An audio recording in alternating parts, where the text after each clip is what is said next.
damp tunnel to this basement.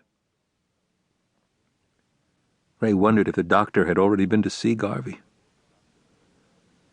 Old Garves might hold off for a little while in naming names, Ray figured. But underneath his slick veneer he was a wimp.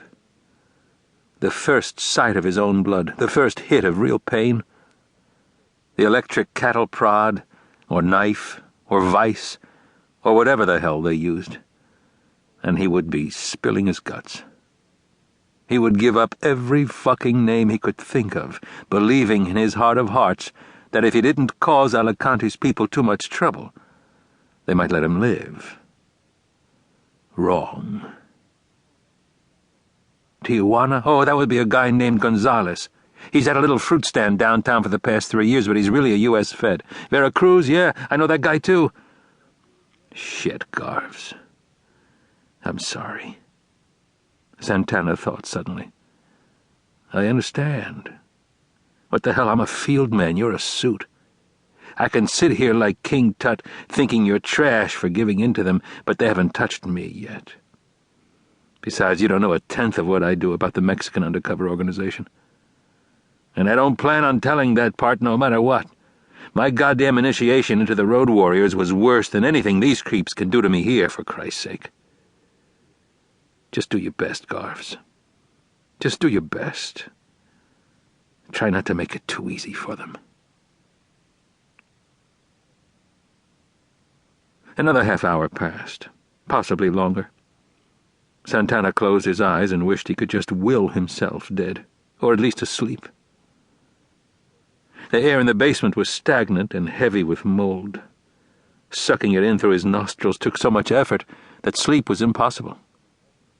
How ironic, after 3 years, he had amassed enough information for several dozen major indictments. His only real failure was not pinpointing the famous Alicante pipeline, the tunnel connecting one or more houses in Nogales, Arizona, with counterparts in Nogales, Mexico. Now, unless he was sorely mistaken, he had not only found the pipeline, he had actually been dragged through it. Eliza was right, as usual. He should have gotten out while he could. Started up the landscaping business he was always talking about, and left the heroics to the crazies. Now, there was a scraping noise behind him. A portion of the wall was being swung aside. Seconds later, Orsino came into view. An Alicante lieutenant and a remorseless killer, Orsino had survived a shotgun blast that had left him without half of his lower lip and jaw. What remained of his mouth was all on the right side of his face. Ray wondered if perhaps Orsino liked it that way. "It is time," he growled with the inflated pride of a small man thrust into the company of a legend. "Time for you to meet the doctor." An average-looking man in his early 40s, medium height, stepped forward. His face was remarkable, only for how completely unremarkable it was.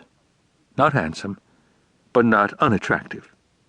No unusual features, no tics, no scars, brown hair cut short, hairline not receding, no glasses.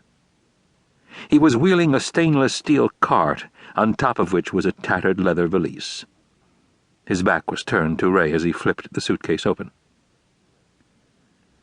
Ray's knuckles blanched as he clutched the arm of the chair. "My name is Perchek. Dr. Anton Perchek," the man said. Santana's stomach tightened. Bile shot up into his throat. The name was a death sentence. The doctor.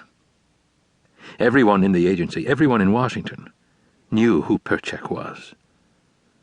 But as far as Ray knew, no one had ever seen so much as a photograph of him. "I can tell from your expression that my name is one you recognize," Perchek said, favoring Ray with an enigmatic smile. "That's good. That's very good." Ray's mouth had gone dry.